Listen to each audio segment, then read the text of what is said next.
Hello दोस्तों, तो यार कैसे हो आप सब। और मैं आ गया हूँ यार अपने ओले बोर्ड का लाइव टेस्ट का सॉल्यूशन लेके। ठीक है, तो जल्दी जल्दी स्टार्ट करेंगे। ठीक है, सीधा क्वेश्चन से स्टार्ट करेंगे कि circle is inscribed in quadrilateral ABCD. ठीक है, तो मान लो हमेशा ऐसे बना देना चाहिए, क्वाड्रिलेटरल ट्रेपेजियम टाइप का। इजी रहता है, मतलब ऐसा कुछ नहीं है। इसमें एक सर्कल है, ठीक है, कोई दिक्कत इसमें नहीं है।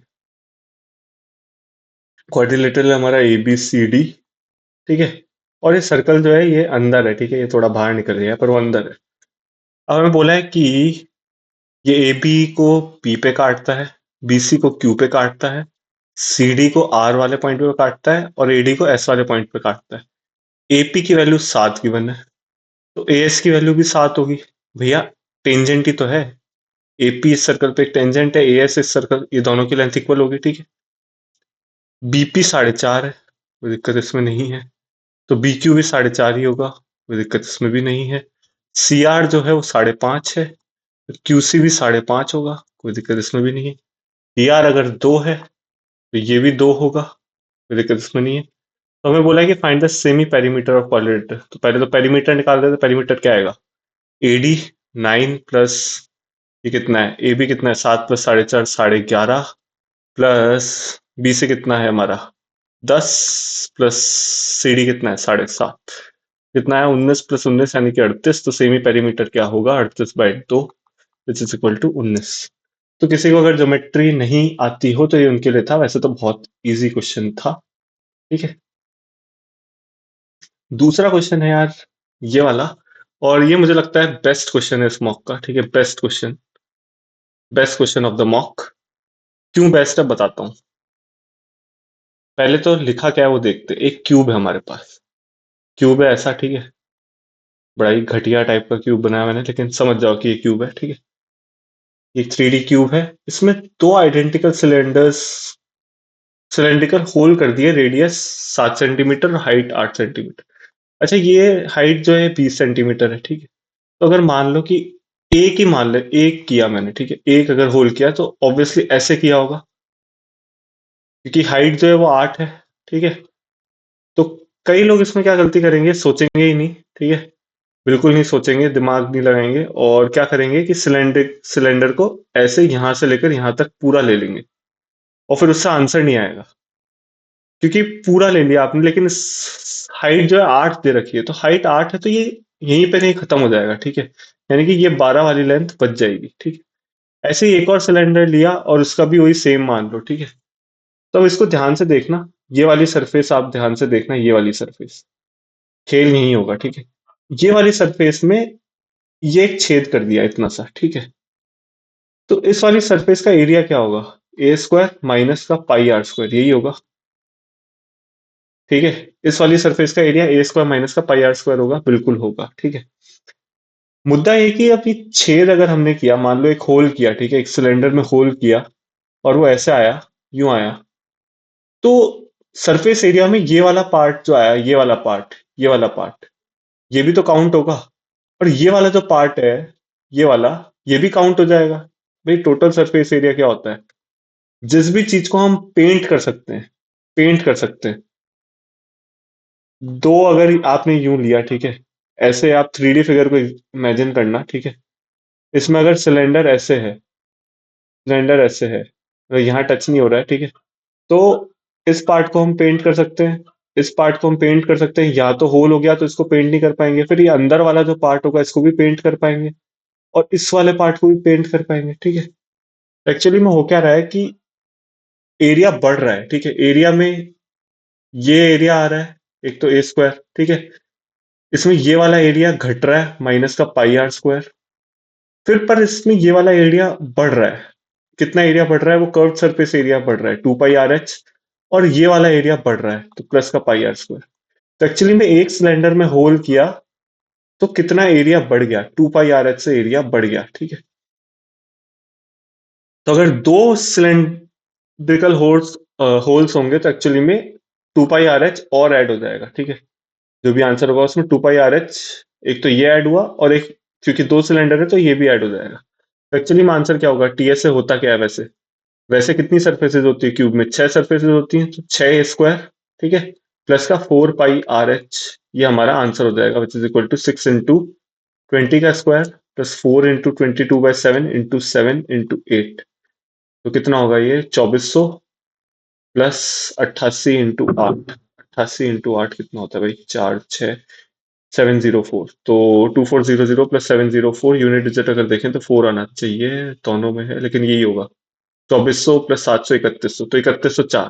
ठीक है, तो ये क्वेश्चन अच्छा था, मतलब आपको सोचना ये था कि इसमें एरिया जो है कैसे ऐड हो रहा है। एक तो एक कर्व सरफेस का एरिया आ रहा है और एक इसका पाई आर स्क्वायर एक एक्स्ट्रा आ रहा है, लेकिन ये पाई आर स्क्वायर माइनस भी हो रहा है यहाँ से। तो आपको बेसिकली यही सोचना ही था कि क्या क्या ऐड हो रहा है क्या क्या सब्ट्रैक्ट हो रहा है, बस उसको फिर करना था। ठीक है, तो विजुअलाइजेशन अगर करोगे, क्यूब बना के अगर आप देखोगे तो इजीली ये सॉल्व होगा। अगर आप बिना विजुअलाइजेशन बिना बनाए वगैरह करोगे तो आप कंफ्यूज हो जाओगे, ऐसा मुझे लगता है। बाकी क्वेश्चन अच्छा था। ठीक है, नेक्स्ट क्वेश्चन जो है हमारा है वो है ये वाला।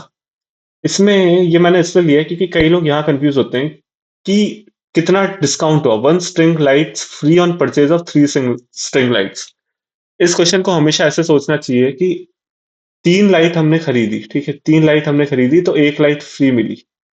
तो एक्चुअली में जो कॉस्ट थी, जो दुकानदार के लिए तो 4 लाइट की कॉस्ट थी। तो मान लो एक लाइट की कॉस्ट जो है वो 100 रुपए थी, तो 4 लाइट की कॉस्ट दुकानदार जो लाया था वो तो 400 में लाया था। ठीक है, उसने हमें एक फ्री दे दी, उसने हमें एक फ्री दी, तो हमने कितने में खरीदी, 300 में।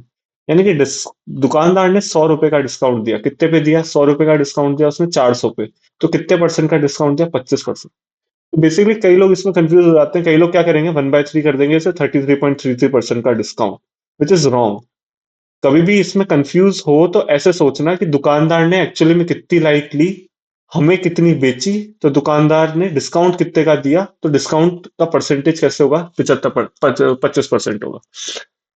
तो अब तो इजीली हो जाएगा।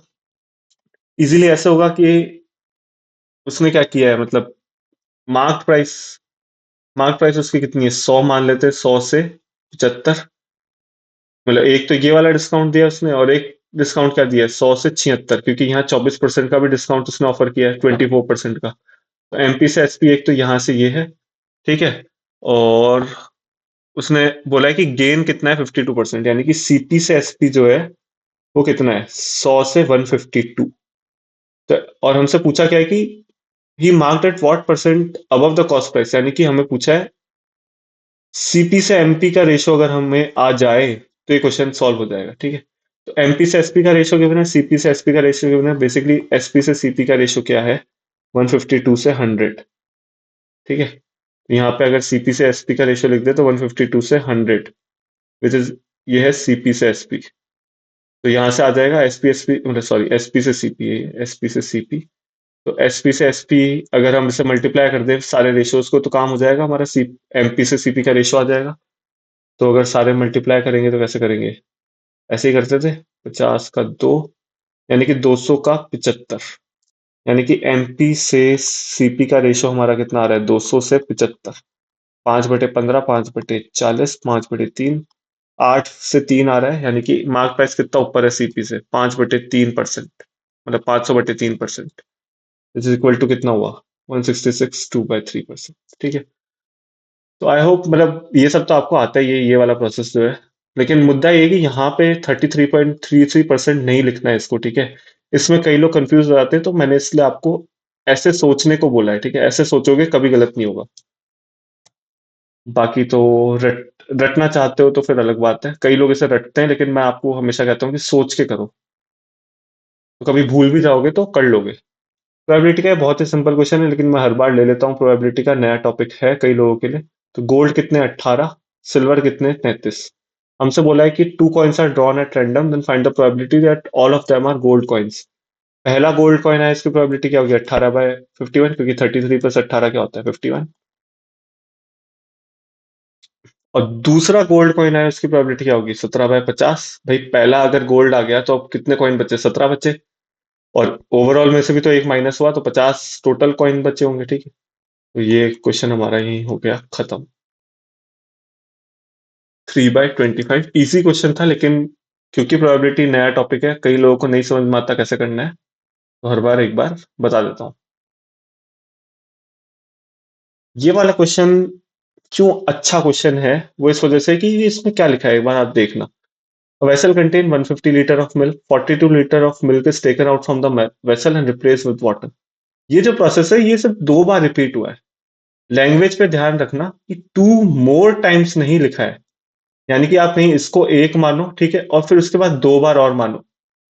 इन्होंने बोला है कि दिस प्रोसेस इज रिपीटेड बस 2 times, यानी कि बस ये जो प्रोसेस है ना ये बस 2 बार ही हुआ है. 2 more नहीं लिखा है, गौर करना, 2 more नहीं लिखा है. यानी कि 150 लीटर का अगर मिल्क था, हमारे पास मिल्क था इनिशियली, तो उसमें 42 लीटर का मिल्क हटाया तो 108 मिल्क बचा, और वाटर कितना हुआ, 42 हो गया. कोई दिक्कत इसमें नहीं है, ठीक है. इस प्रोसेस को एक और बार रिपीट किया, इसका मतलब ये है, ठीक है. तो इस प्रोसेस को एक और बार रिपीट किया, यानी कि -42 लीटर अगेन किया. तो हमें इसका रेशो लेना पड़ेगा, 108 से 42 कितना हुआ, 2/21, 2/54, 3/7, 3/18. 18:7 का रेशियो, यानी कि 25 की वैल्यू 42 है, तो एक की वैल्यू क्या होगी, 42/25. एक यूनिट की वैल्यू 42/25. भाई अगर इसमें से 42 लीटर हटाएंगे तो इसमें से कुछ हटेगा, इसमें से कुछ हटेगा, तो कितना हटेगा वो कैसे निकालेंगे, वो हम रेशियो से निकाल लेंगे.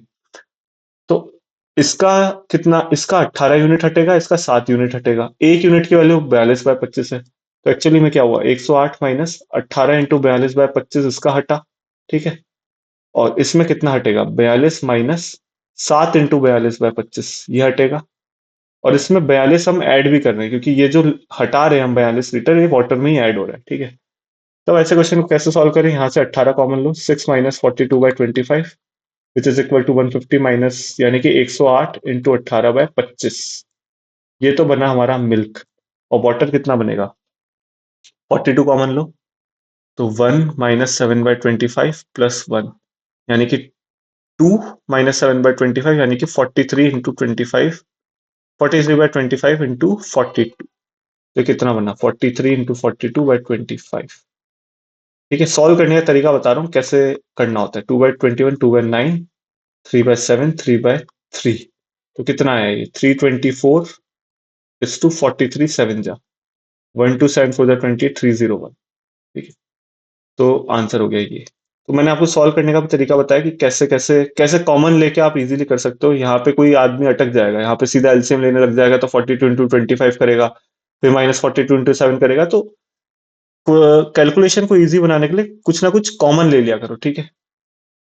वरना दूसरा तरीका तो 1 - a/b वाला तो तरीका है ही लोगों के पास, ठीक है, वो तो आपको पता ही है. बाकी मैं तो आपको बेसिक से बता रहा हूँ कि बेसिक से अगर करना हो तो कैसे करेंगे. 2 more times वाला अगर क्वेश्चन होता है इसमें, तो बेसिक से करना बहुत मुश्किल होता, उसमें फिर आपको वही लगाना पड़ता. बट अभी ये 2 times ही है तो इट्स इजी. नेक्स्ट क्वेश्चन है कि 3 पाइप है, इसका रीजन बताऊंगा ये क्यों लिया है, ऐसे इजी क्वेश्चन है.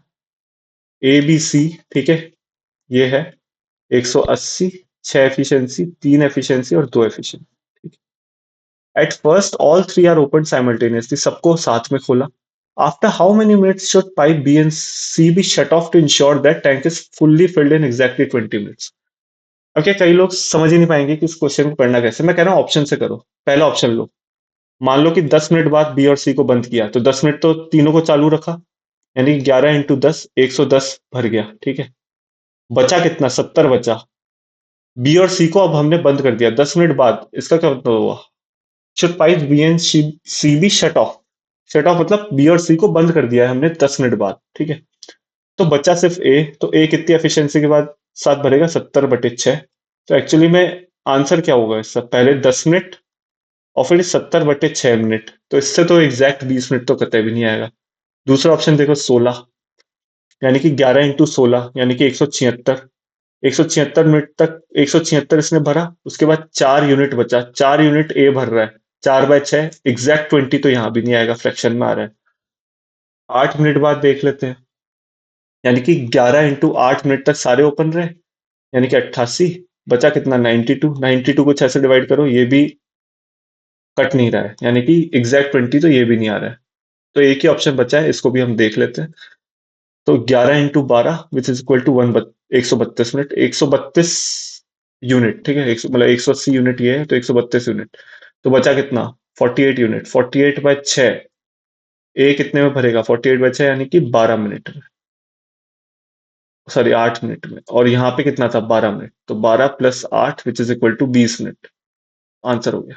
ठीक है, तो ऐसे क्वेश्चन को हमेशा ऑप्शन से बनाओगे तो ज्यादा इजी पड़ेगा, बहुत इजीली आप सोच पाओगे कि भाई इन तीनों को कब तक ओपन रखना है, उसके बाद इन दोनों को बंद किया तो ए की एफिशिएंसी नीचे लिखनी है और ऊपर जितना भी बच रहा है उसको लिखना है। जैसे 70 बच रहा था पहले में, तो ये क्या डिवाइड हो रहा है? डिवाइड नहीं हो रहा है, और इसमें एग्जैक्ट 20 मिनट्स बोला है, तो मतलब ये आंसर तो नहीं होगा। तो बेसिकली आपको ऑप्शंस से सोचना भी आना चाहिए कि कैसे ऑप्शन से सोचा जाए। नॉर्मल प्रोसीजर में क्वेश्चन आप कर लोगे, ऐसा कोई बड़ी चीज नहीं है, लेकिन ऑप्शन से सोचना भी आना चाहिए। ठीक है, जल्दी हो सकता है आपका क्वेश्चन, मान लो पहला ऑप्शन ही मैच कर देता तो बहुत जल्दी हो जाता क्वेश्चन।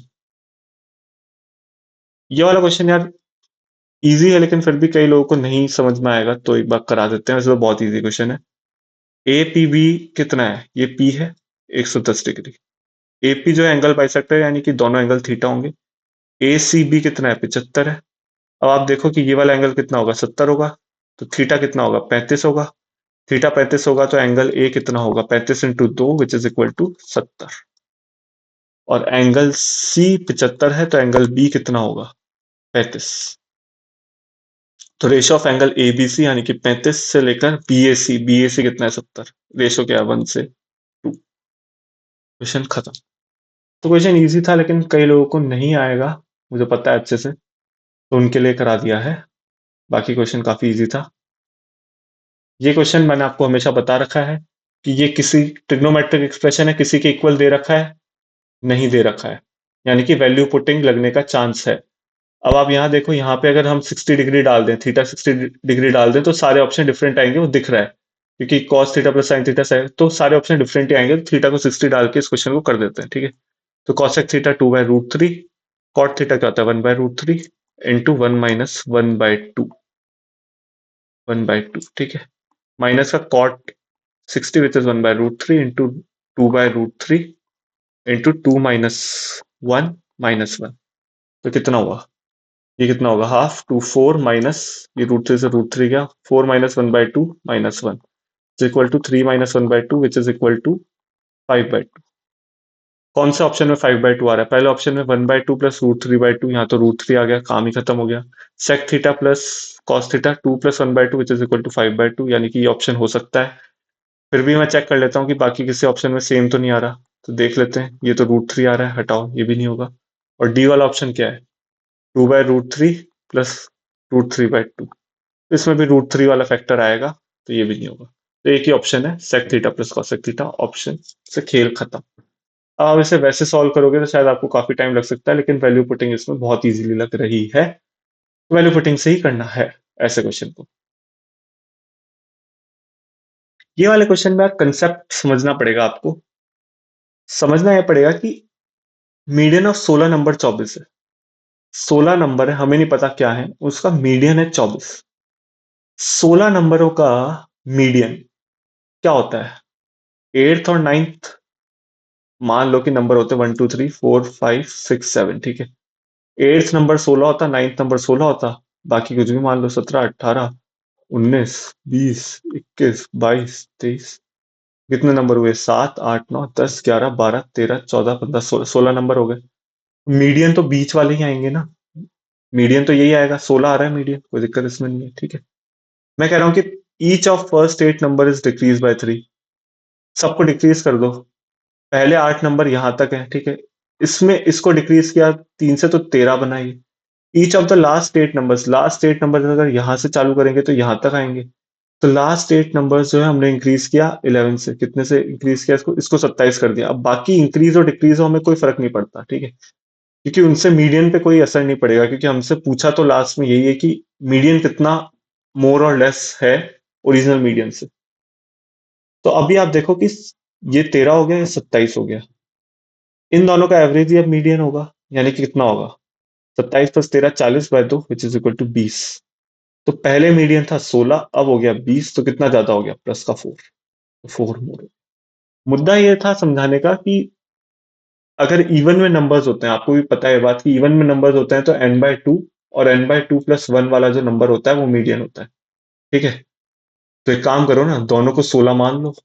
ठीक है, हमें बोला कि median of 16 number is 24, sorry यहाँ पे 24 होगा। ठीक है, यहाँ पे 24 होगा, तो यहाँ पे कितना आएगा 21, मैंने 16 ही ले लिया, ठीक है। ये वाले नंबर्स फिर 25 से स्टार्ट होंगे, ठीक है, आप समझ जाओ इस चीज को। और ये कितना होगा 24 प्लस ये 35 होगा। तो 35 प्लस 21 कितना होगा 56, 56/2 28। तो अभी भी 24 प्लस 4 आ रहा है, खैर वो फर्क नहीं पड़ रहा उससे, क्योंकि हमने 8th और 9th नंबर को ही चेंज किया है ना। तो अगर मीडियन ऑफ 16 नंबर 16 भी दे रखा होता आंसर तो सही नहीं आता। मुद्दा ये है कि मीडियन ऑफ 16 नंबर 24 दे रखा है, यानी कि आपको, तो आप एक काम करो ना, n/2th टर्म यानी कि 8th टर्म और 9th टर्म, ठीक है, n/2 + 1th और n/2th, दोनों को 24 ही ले लो ना, क्यों दिमाग लगाना है, दोनों को 24 ले लो, ठीक है। और फिर इन्हीं दोनों में ऑपरेशन कर दो। एक को डिक्रीज कर दो 21 से, एक मतलब 3 से, और एक को इंक्रीज कर दो 32 से, मतलब 11 से, सॉरी। और फिर इन दोनों का मीडियन क्या होगा, इसका मीडियन क्या होगा 56/2, ठीक है, विच इज इक्वल टू 28। और 28 से 24 को कंपेयर कर लो कितना मोर और ज्यादा है। तो आपको बस इन दो नंबर पे फोकस करना है, और हमेशा इन दोनों नंबर को सेम ले लिया करो, ठीक है, बहुत इजी हो जाएगा काम।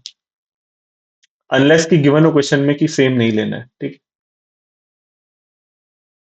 तो आई होप मतलब समझ गए होंगे आप, कंसेप्ट समझ गए होंगे क्या समझाना चाह रहा था मैं। अब यार असर्शन रीजन का एक क्वेश्चन है, ठीक है, मुझे हालांकि अभी इसका आंसर नहीं पता है क्या होगा, लेकिन सोच के, जैसे मैं सोचता हूँ आपको बता सकता हूँ। These days, event management companies are expanding and making profit, particularly in major metropolitan areas. ठीक है। असर्शन है कि इवेंट मैनेजमेंट की जो कंपनीज है ना, वो एक्सपेंड कर रही है, प्रॉफिट भी कमा रही है, मतलब वो एक्सपेंड कर रही है, प्रॉफिट भी उनका अच्छा खासा हो रहा है मेट्रोपॉलिटन एरियाज में, ठीक है, मेट्रोपॉलिटन एरियाज में, यानी कि बड़े बड़े शहरों में ऐसा जो भी, ठीक। The event management companies are selective and only accept events from extremely wealthy clients. अब यार मेट्रोपॉलिटन एरियाज में अगर ये खूब कमा रही है, तो क्या ऐसा कह सकते हैं कि सिर्फ वेल्दी क्लाइंट्स को लेती है? नहीं भैया, शहरों में, बड़े बड़े शहरों में हम जैसे गरीब भी तो रहते हैं, हम जैसे गरीब या मिडिल क्लास लोग भी तो रहते हैं, ठीक है। और आजकल मिडिल क्लास भी इवेंट मैनेजमेंट कंपनीज को हायर करने लगा है भैया। आजकल जो इवेंट मैनेजमेंट जो होता है, मतलब जिसकी भी शादी वादी होती है, ठीक है, उसमें इवेंट मैनेजमेंट के लोग आपको आराम से दिख जाएंगे, ठीक है। तो ऐसा तो है नहीं कि वो बहुत ही वेल्दी लोग हैं, नॉर्मल मिडिल क्लास है, अपनी हैसियत के हिसाब से उन्होंने इवेंट मैनेजर्स को हायर किया है, ठीक है, दैट्स इट। तो ऐसा तो है नहीं कि इवेंट मैनेजमेंट कंपनी सेलेक्टिव है, उनकी हैसियत के हिसाब से वो उनको चार्ज करते हैं, एक्सट्रीमली वेल्दी को उस हिसाब से चार्ज करते हैं, उस हिसाब से उनका डेकोरेशन होता है, उस हिसाब से मतलब जो भी होता है, मतलब एंकरिंग वगैरह वो सब लेवल उस हिसाब से होता है, ठीक है, वो एक अलग चीज है। लेकिन ऐसा तो है नहीं कि कंपनी सेलेक्टिव है या सिर्फ वो एक्सट्रीमली वेल्दी क्लाइंट्स को ही एक्सेप्ट कर रही है। तो मेरे हिसाब से तो इसका रीजन जो है वो फॉल्स है, और सर ए इज ट्रू, ठीक है। ये बात तो सही है कि आजकल एक्सपैंड हो रही है इवेंट मैनेजमेंट की कंपनी, क्योंकि आजकल हर कोई हायर करने लगा है, पहले तो सिर्फ वेल्दी वेडिंग्स में ही देखा जाता था, ठीक है। आजकल तो नॉर्मल मिडिल क्लास लोगों की वेडिंग्स में भी इवेंट मैनेजमेंट कंपनीज से लोग हम देख सकते हैं। तो इसका आंसर ये होना चाहिए, is two or is false. बाकी अगर उन्होंने कोई और आंसर दिया तो मुझे आइडिया नहीं। नेक्स्ट क्वेश्चन है ये वाला, जिसमें स्टेटमेंट ये दिया था कि today is an era of the internet and influencers, many influencers are using their influential skills and recommending a product of company A without even using that product of company A, ठीक है। तो कोई company है, वो कोई product launch कर रही है, प्रोडक्ट ए, ठीक है, इन्फ्लुएंसर्स को बोल रही है कि भैया आप इसकी मार्केटिंग कर दो, लेकिन इन्फ्लुएंसर खुद उस प्रोडक्ट को यूज नहीं कर रहा है, ठीक है, मुद्दा ये। तो अब ये है कि company A sponsoring their products with the help of influencers, बिल्कुल सही बात है। आजकल ध्रुव राठी की आप वीडियोस देख लो या किसी की भी वीडियोस देख लो, तो उसमें कोई ना कोई कंपनी का एड वगैरह चलते रहते हैं, किसी की भी देख लो, मोहक मंगल, ध्रुव राठी, अरे बहुत लोग हैं यार, बहुत लोग हैं, ठीक है। अपने एसएससी वाले टीचर्स की देख लो, तो उसमें भी प्रमोशन, पेड प्रमोशंस वगैरह चलते रहते हैं। तो ऑब्वियसली कंपनी ए जो है वो इन्फ्लुएंसर्स को मतलब पैसा दे रही है, जिस जो भी कर रही है, मतलब स्पॉन्सर कर रही है, ठीक है, अपने products with the help of influencers, marketing कर रही है, ठीक है। तो ये तो सही है। Company A produces brands that attract influencers. अब ये कहना तो बिल्कुल गलत होगा, क्यों? क्योंकि इसमें यहाँ लिख दिया कि जो इन्फ्लुएंसर्स है वो खुद ही वो प्रोडक्ट यूज नहीं कर रहे, यानी कि इन्फ्लुएंसर जो है वो तो इनके प्रोडक्ट से अट्रैक्टेड तो नहीं है, ठीक है। तो ऐसा तो हम कह नहीं सकते कि कंपनी ए जो है वो प्रोड्यूस कर रही है ऐसे ब्रांड्स जो कि इन्फ्लुएंसर्स को अट्रैक्ट कर रहे हैं, नहीं। यहाँ तो ऐसे लोग हैं जो कि उनका प्रोडक्ट भी यूज नहीं कर रहे, फिर भी मार्केटिंग कर रहे हैं उनकी, ठीक है। तो ये वाला स्टेटमेंट तो बिल्कुल गलत है, तो मेरे हिसाब से तो इसमें इफ ओनली वन फॉलोज होना चाहिए था। बाकी इसका आंसर अभी नहीं आया है, तो मुझे नहीं पता उन्होंने क्या दिया, लेकिन सोचा जाए तो इफ वन फॉलोज होगा, ओनली वन फॉलोज होगा, ठीक है, अगर सोचा जाए तो। ये क्वेश्चन अच्छा क्वेश्चन है, ठीक है। हु इज अ अनुष्का जो कि एक गर्ल है, गॉट मैरिड टू समयज brother's wife father in law's wife only son. भाई साहब, कोई दिक्कत नहीं है, तो हम समय से ही चालू करेंगे। ये है हमारा समय, हमें नहीं पता उसका जेंडर क्या है। समय की समय के ब्रदर की वाइफ के फादर इन लॉ, यानी कि इसके पति के पप्पा, ये हो गए इसके father in law. Father in law की वाइफ, वाइफ का ओनली सन, ओनली सन तो यही हो गया, ये जो बंदा है ये बंदा ओनली सन हो गया, ठीक है। Anushka who is a girl got married to Samay, Samay की ब्रदर, ठीक है। तो एक्चुअली में ये अनुष्का जो है वो इस आदमी से मैरिड है, ठीक है। हमारा फाइनल जो एंडिंग का हुई ओनली सन पे एंडिंग हुई, ओनली सन कौन है, ये इसका रिलेशन हमें अनुष्का से बता रखा है, सिंपल सी बात है, तो ये अनुष्का है।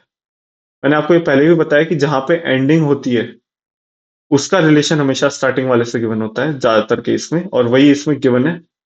ऐसा भी हो सकता था कि अनुष्का सिस्टर्स गिवन होता, Anushka sister who got married to, तो हम वहां से चालू करते हैं, ठीक है। यहाँ पे अनुष्का का ही रिलेशन गिवन है, तो जो भी एंड हो रहा है उसका रिलेशन अनुष्का से गिवन है, तो अनुष्का ये हो गई और ये जो भी है ये हो गया। How is Anushka related to Samay, तो अनुष्का समय से कैसे रिलेटेड है, तो समय के ब्रदर की वाइफ है, तो brother's wife, as simple as that, ठीक है। तो आपको ये क्वेश्चन को समझना पड़ेगा कि कैसे क्वेश्चन को रीड किया जाता है, इन क्वेश्चन को प्रैक्टिस हो जाएगी, हो जाएगा, ठीक है, कोई ज्यादा बड़ी चीज नहीं है। अब ये था नंबर ऑफ ट्राइंगल वाला क्वेश्चन, ये कई लोग जो है ये नहीं समझ पाते हैं, मैं इसमें रेड वाला लेता हूँ, ठीक है। तो पहला ट्राइंगल तो ये है, दूसरा ये है, और तीसरा ये है बड़ा वाला, तो तीन ट्राइंगल तो ये हो गए। चौथा ये है, पांचवा ये है, ठीक है, काउंट करके ही करता हूं मैं, ठीक है, ऐसे ही काउंट करके करता हूँ। पांच, छठा ये है, सातवां ये है, ठीक है, आठवां ये है, नवा ये है, दसवां ये है, ठीक है। 10 ट्राइंगल तो हमारे हो गए, और भी कोई एक ट्राइंगल था जो मैं अब खुद ही नहीं देख पा रहा हूँ इसमें। क्वेश्चन नंबर 40, वापस से खोलना पड़ेगा। एक और कोई ट्राइंगल इसमें कौन सा वाला था, हाँ एक ये वाला था, ये वाला ट्राइंगल, अरे यार, ये वाला ट्राइंगल था, ठीक है, ये वाला ट्राइंगल। तो टोटल 11 ट्राइंगल थे मेरे अकॉर्डिंग, और कोई मुझे दिखा नहीं था, आंसर अभी नहीं पता, लेकिन मेरे हिसाब से इसके 11 ट्राइंगल होने चाहिए, ठीक है। तो ऐसे ही काउंट करके करते हैं। हाँ मैं, हाँ एक चीज और कि कई लोगों को ये डाउट होगा कि क्या मैं फिगर पूरा बनाता हूँ, ये नहीं बनाता, ठीक है। ये फिगर मैं पूरा नहीं बनाता, ऐसे ही विजुअलाइज करता हूँ, ठीक है। वो तो अभी आपको बताने के लिए मैंने ऐसे इसमें मार्क कर करके आपको बताया, ठीक है। लेकिन वैसे नॉर्मली विजुअलाइज ही करता हूँ मैं, ऐसा नहीं कि फिगर बना रहा हूँ और फिर कैलकुलेट कर रहा हूँ एक एक, ठीक है। वो वो तब करना जब बहुत टाइम हो, ठीक है, बहुत टाइम हो भाई साहब। अब 10 मिनट बचे हैं, ठीक है, सब हो गया, सब हो गया, 10 मिनट बचे हैं और इस क्वेश्चन में कंफ्यूजन है, तो करना, ठीक है, तो फिगर बना के करना। लेकिन अगर 2-3 मिनट बचे हैं और आप फिगर बनाने बैठ गए, तब तो हो गया, क्वेश्चन का न्याला हो जाएगा, ठीक है। तो ऐसे रिस्क आप तभी लें जब आपके पास टाइम है, वरना विजुअलाइजेशन पावर को बढ़ाएं, ठीक है। ये वाला क्वेश्चन मुझे ऐसा लगता है कि मतलब गलत सा लग रहा है मेरे को। रीजन ये कि vitamin C vitamin D scurvy, ये तो हो नहीं सकता, ठीक है, क्योंकि विटामिन सी और विटामिन डी दोनों अलग अलग चीजें हैं, तो ये दोनों तो अलग होंगे। तो ये ऑप्शन गया, फर्स्ट और फोर्थ ऑप्शन गए, अब बचे सेकंड और थर्ड। अब मान लो मैं ये मान लूं ये विटामिन सी है, ये विटामिन डी है, तो स्कर्वी, स्कर्वी तो तब होता है ना जब विटामिन डी की डेफिशिएंसी हो। तो फिर मेरे को ऐसा लगता है कि तीनों अलग अलग होने चाहिए थे, पर मुझे ऐसा लगता है, हालांकि शायद लोगों ने इसका बेस्ट ऑप्शन सेकंड लगाया होगा, ठीक है, कि विटामिन डी कुछ विटामिन डी की डेफिशिएंसी या बहुत कम विटामिन डी हो तो स्कर्वी का चांस रहता है, इस हिसाब से सोच के लगाया होगा। लेकिन मुझे ऐसा लगता है कि ये तीनों ऐसे होने चाहिए थे, तो ये शायद परफेक्ट ऑप्शन होता। आई डोंट नो कि मैं कुछ लॉजिक गलत कर रहा हूँ, मतलब आप कमेंट सेक्शन में बता सकते हो, लेकिन मुझे ऐसा लगता है कि ये होता तो ये क्वेश्चन ज्यादा सही होता। ठीक है, बाकी आप लोग कमेंट सेक्शन में बता देना मुझे अगर मैं कुछ गलत सोच रहा हूँ इस क्वेश्चन में।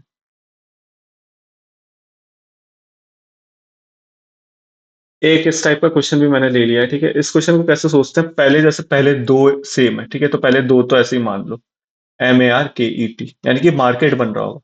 तो अब आप बाद में सोचो कि MA, लेकिन कहीं पे भी M नहीं है, A नहीं है, यानी कि फिर ये क्वेश्चन हमें लिख के ही करना पड़ेगा। यहाँ से क्लियर हो गया। अगर आपको शुरुआत में लगाओ कि मार्केट बन रहा है, हर जगह मार्केट बन जाएगा, हो जाएगा, ठीक है, लेकिन यहाँ पे ए नहीं है, किसी भी ऑप्शन में नहीं है, यानी कि फिर ये क्वेश्चन जो है लिख के होगा। तो पहला है मार्केट, ठीक है, दूसरा है कि MDRKE, KFT, ठीक है, और मतलब पहला वाला ऑप्शन हम सॉल्व कर रहे हैं, ठीक है, और फिर क्या है, MCRKGT, तो यहाँ पे EFG और यहाँ पे ADC। अच्छा, कोई दिक्कत नहीं, सेकंड ऑप्शन देख लेते हैं।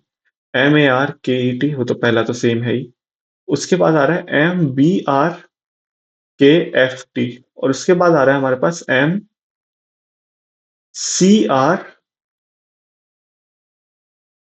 के बाद क्या है, अच्छा, MCR के बाद GT है, ठीक है, ये तो है। अरे एक के मिस हो गया, ठीक है, यहाँ पे के मिस हो गया, MCRKGT है, ठीक है। यहाँ पे आप देखो ABC और EFG, यानी कि ये ऑप्शन होने के चांसेस काफी ज्यादा है। फिर भी हम थर्ड ऑप्शन देखेंगे, ठीक है। तो पहला तो सेम ही है, मार्केट हो गया, ठीक है।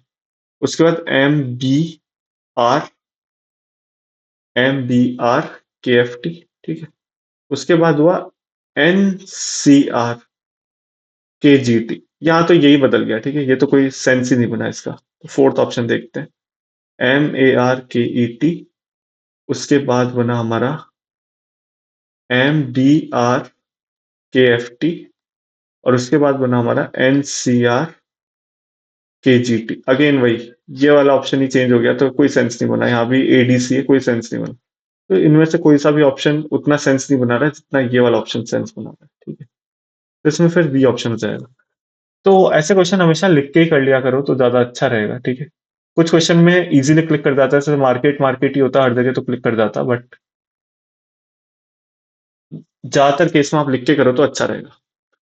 इस क्वेश्चन में देखो, आपको पहला तो इजीली क्लिक कर जाएगा कि 9 into 8 और 4 into 3 है, यानी कि 3 into 4 नहीं होगा, ये होगा 6 into 5, 2 into 1 वाला होगा, ठीक है, 2 2 6, और 8 into 58, 58 ये तो होगा ही नहीं। तो ए और डी ऑप्शन तो आप इजीली एलिमिनेट कर लोगे। उसके बाद आपको लगेगा कि यार अब क्या करें, 738 है यहाँ पे, यहाँ 68 है, यहाँ 4 है, यहाँ 12 है, ठीक है, यहाँ 9 है, यहाँ 72 है। अब ध्यान से देखो कि 4 into 17 हो रहा है, ये 4 into 17 हो रहा है, और यहाँ कितना हो रहा है, 9 into 8, 2, 82। अगर आप ध्यान से देखोगे तो 72 में हमने +10 किया है, यानी कि 72 + 10। 10 को कैसे लिख सकते हो, 9 + 1। अच्छा, यहाँ पे कितना किया, 12 + 5 किया, 5 को कितना लिख सकते हो, 4 + 1। यानी कि जो पहली वाली डिजिट है उसमें +1 अगर हम कर दें तो उसको ऐड करके हम इसे मल्टीप्लाई कर लें। समझ रहे हो बात को? जैसे यहाँ पे 6 into 5 = 30 है, ठीक है, 6 into 5 30 है, और 222 ÷ 6 करो, ये 37 है। क्या ये ऑप्शन सेटिस्फाई हो रहा है? यहाँ पे आप देखो, हम क्या कर रहे हैं कि 72 है, 72 से 82 गया है, ठीक है, 30 है, 30 से 37 गया है, 30 से 37 यानी कि प्लस का 7 हुआ है, यानी कि 6 + 1, 7 हुआ है ना, 30 से 37 में क्या हुआ है, प्लस का 7 हुआ है, प्लस का 7 6 + 1 है। यहाँ भी तो यही हो रहा था, 4 + 1 हो रहा था, और यहाँ 9 + 1 हो रहा था, ठीक है, यानी कि सेटिस्फाई हो रहा है। तो यानी कि ये आंसर सही है, यही वाला आंसर होगा, ठीक है, बी वाला ऑप्शन। या 2 to 6 में ऐसा नहीं हो रहा, 2 to 6 में, तो 2 into 1 = 2, ये तो सही है, ठीक है। उसके बाद ये हो रहा है 2 into 3, ठीक है, तो ये आ रहा है 3, जबकि आना क्या चाहिए था, क्या आना चाहिए था, 3 नहीं आना चाहिए था, ठीक है, ये 10 आता तो हो जाता, ठीक है, मतलब कि 2 into 5 आना चाहिए था बेसिकली। तो मुद्दा ये कि मतलब इस टाइप के क्वेश्चन को इस तरीके से सोचोगे तो ज्यादा अच्छा रहेगा, ठीक है, मतलब कि हुआ ये है कि 9 और ये 72 था, तो 72 + 1 एक्चुअली में हुआ है विच इज इक्वल टू 73, और 73 में हमने इस वाले नंबर को ऐड कर दिया और फिर 9 से मल्टीप्लाई कर दिया।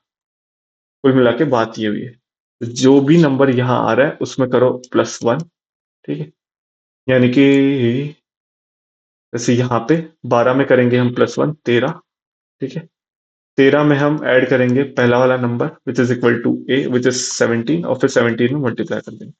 तो बेसिकली मतलब लॉजिक ये था इस क्वेश्चन का। अगर कंफ्यूज हो गए हो तो एक बार फिर से बता देता हूँ कि लॉजिक क्या था क्वेश्चन का। बेसिकली लॉजिक ये था कि फर्स्ट और सेकंड नंबर का रिलेशन था a × a-1, ये था फर्स्ट और सेकंड नंबर का रिलेशन, और फर्स्ट और थर्ड नंबर का रिलेशन था b+1, ठीक है, विच इज 73 हो गया हमारा। उसके बाद a+1, ठीक है, तो b+1 73, फिर a+1 यानी कि 9+1 which is equal to 10, sorry इसमें a ऐड होगा, सॉरी b+1 + a, ठीक है, b+1 + a कितना हुआ 82, और 9 से यानी कि a से मल्टीप्लाई कर दिया, तो एक्चुअली में a × a + b+1 equal to third number, ये था मुद्दा। 4 × a + b+1, 4 × 17 इक्वल टू 48। तो अब आप देखो 6 × a + b+1 which is equal to 6 + 36 + 1 37 which is equal to 222। 2 × 2 + 2 + 1 यानी कि 5 विच इज इक्वल टू 10, तो यहाँ पे 10 आना चाहिए था जो कि 6 आया, ठीक है, इसलिए ये ऑप्शन गलत हो गया, और ये तो ऑप्शन वैसे ही गलत है, ठीक है। तो आई होप आपको समझ में आ गया होगा कि कैसे लॉजिक इस क्वेश्चन का बना है।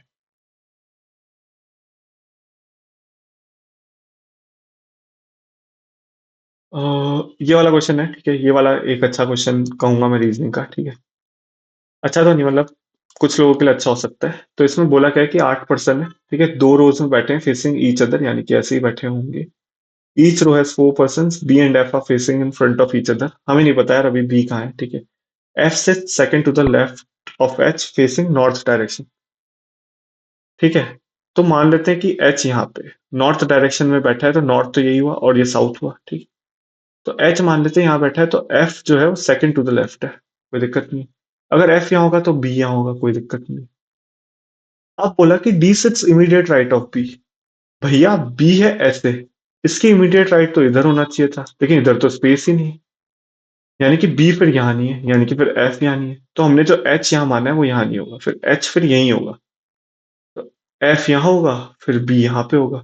अब ये पोजीशन फिक्स हो चुकी है क्योंकि एच के second to the left F यहीं आ सकता है, ठीक है। यहाँ पे अगर एच आता तो हमने वो वाला केस ही निगलेक्ट कर दिया है, और कहीं एच आ नहीं सकता क्योंकि एच के फिर second to the left F हो नहीं पाएगा, ठीक है। तो हमारा फिक्स हो गया कि भैया एच एफ और बी यहाँ पे, ठीक है। अगर आप इसको ऐसे देखो वापस से बना के, तो हमारा ये फिक्स हो गया कि एच यहाँ पे, एफ यहाँ पे, बी यहाँ पे, कोई दिक्कत इसमें नहीं है।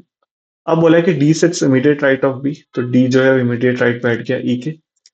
E and H are sitting in front of each other, E and C are diagonally opposite. E और सी डायगोनली अपोजिट है, तो या तो सी यहाँ होगा या ई यहाँ होगा, तो सी यहाँ ई यहाँ, हमें नहीं पता अभी कौन कहाँ है, ठीक है। H is an immediate neighbour of A, H जो है वो इमीडिएट नेबर है ए का, ये फिक्स हो गया। ई and H are sitting in front of each other, तो ई तो यही हो गया क्योंकि एच यहाँ है, ठीक है। तो ई अगर यहाँ है तो सी यहाँ है, तो ये हटाओ, फिक्स हो गया सब कुछ, ठीक है।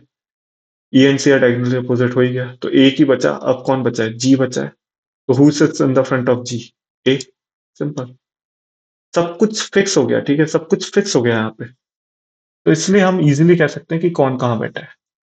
आपको समझ में आया होगा कि कैसे इन क्वेश्चंस को अप्रोच करना होता है, ठीक है। पहले वो देखो जो चीजें फिक्स हो सकती है, बस एक बार फिक्स हो गया तो काम हो जाएगा। ये वाला क्वेश्चन इसलिए ले रहा हूँ क्योंकि सेकंड डिफरेंस का क्वेश्चन है, ठीक है। कई लोगों को मे भी क्लिक ना करे, तो बता देते हैं, ठीक है। ये है +10, ये क्या है +17, ये क्या है +26, ये क्या है प्लस का 37, यहाँ पे क्या है प्लस का 7, प्लस का 9, प्लस का 11। तो अगला क्या होगा प्लस का 13, क्योंकि सेकंड डिफरेंस में +2 मतलब आप इसे थर्ड डिफरेंस मान सकते हो, ठीक है। तो यहाँ पे क्या होगा, यहाँ पे 50 होगा, तो 99 + 50 कितना होगा, 149। तो ज्यादातर ऐसे क्वेश्चन में आप डिफरेंस लेके कर सकते हो, कहीं ना कहीं मैच कर ही जाएगा, या तो फर्स्ट में या सेकंड डिफरेंस में या थर्ड डिफरेंस में या फोर्थ डिफरेंस में, कहीं ना कहीं कर ही जाता है, ठीक है। तो अगर कहीं दिमाग ना लगे तो ऐसे क्वेश्चन को इस तरीके से कर देना। और ये है हमारा लास्ट क्वेश्चन यार आज का। तो जैसा कि मैंने आपको बता रखा है कि हम हमेशा स्टेटमेंट्स को इंडिविजुअल लेंगे, ठीक है। तो हमें बोल रखा है कि ये एक ट्राइंगुलर टेबल है, ठीक है। तो 1 2 3 4 5 6, हमेशा ऐसे ही बोल रखा होता है कि table facing towards the centre, मतलब टुवर्ड्स द सेंटर है, लेकिन 3 कॉर्नर पे होंगे, 3 3 साइड्स पे होंगे, इसलिए मैं पहले ही बना लेता हूँ, ठीक है। ज्यादातर क्वेश्चन में ऐसा ही होता है, ठीक है। How many person are sitting between I and L, ठीक है। तो जे फेसिस के है, आई और एल के बीच का पूछा है, ठीक है। J faces K, G is to the immediate left of L, मैंने माना एल यहाँ है, जी यहाँ पे होगा, कोई दिक्कत नहीं, क्योंकि फेसिंग टुवर्ड्स सेंटर है। और जे फेसिस के, तो भाई जे यहाँ हो सकता है, के यहाँ हो सकता है, या फिर के यहाँ हो सकता है, जे यहाँ हो सकता है, कोई दिक्कत नहीं है। मान लेते हैं कि जे यहाँ है, के यहाँ है, एक बार को मान लेते हैं।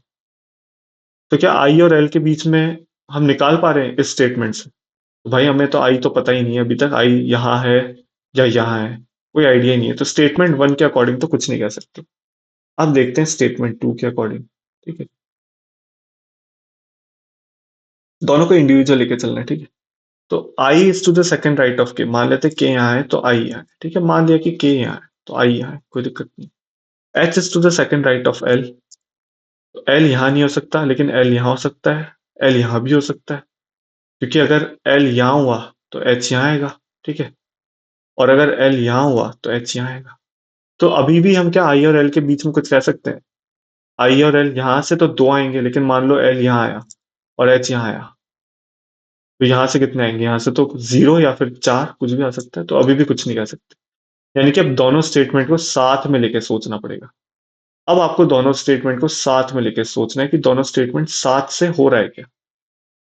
पहली बात तो है कि G is to the immediate left of L, L अगर मैंने यहां माना है तो जी यहां होगा, कोई दिक्कत नहीं है। H is to the second right of L, तो एच यहां पे हो जाएगा। I is to the second right of K second right में, के अब यहीं आएगा, क्योंकि के यहां नहीं आ सकता, क्योंकि इसके राइट में जी है। के यहां नहीं आ सकता क्योंकि सेकंड राइट एल होगा, तो के की पोजीशन फिर एक ही हो सकती है, विच इज दिस। तो आई की पोजीशन भी हमारी फिक्स हो चुकी है, और बाकी जो भी है उसकी पोजीशन तो है ही, जे की पोजीशन यहाँ पे है ही। तो आई और एल के बीच में कितने लोग हैं, चाहे आप एंटी क्लॉक देखो चाहे आप क्लॉक देखो, दोनों से आंसर दो ही आ रहा है, तो आंसर दो ही होगा। अगर ऐसा कुछ होता, मान लो ऐसा कुछ होता कि मतलब पोजीशन सबकी फिक्स हो जाती, मान लो पोजीशन, ऐसा कुछ क्वेश्चन होता कि यहाँ पे आता है एल यहाँ पे आता, मान लो ऐसा कुछ होता, ठीक है। पोजीशन सबकी फिक्स है अभी भी, ठीक है। लेकिन यहां से आप देखो कि आई और एल के बीच में एक जना है, और अगर आप ऐसे देखोगे तो आई और एल के बीच में 3 जना है। तो ऐसे क्वेश्चन में फिर नॉट सफिशिएंट वाला हो जाएगा। अगर हमें गिवन ना हो, मतलब अगर हमें स्पेसिफिकली पूछा हो कि क्लॉकवाइज निकालना है एंटी क्लॉकवाइज, तब तो ठीक है। लेकिन हमें स्पेसिफिकली नहीं बोला हो कि क्लॉकवाइज निकालना है एंटी क्लॉकवाइज, तो मेरे हिसाब से तो फिर इसका आंसर नॉट सफिशिएंट होना चाहिए कि कितने लोग बैठे हैं। हम नहीं कह सकते भाई एक कहें या तीन कहें, क्या कहोगे, एक कहोगे या तीन कहोगे? तो मेरे हिसाब से ऐसे, अगर ऐसा कोई क्वेश्चन आया तो उसमें आंसर नॉट सफिशिएंट हो जाएगा। खैर इसका आंसर तो स्टेटमेंट 1 और 2 दोनों टुगेदर से आ जाएगा, ठीक है। तो इसका आंसर तो statement 1 and 2 both are sufficient to answer the question, but not individual statements, ठीक है। तो आई होप यार आपको कुछ समझ में आया होगा। मिलते हैं यार नेक्स्ट वीडियो में। Bye bye.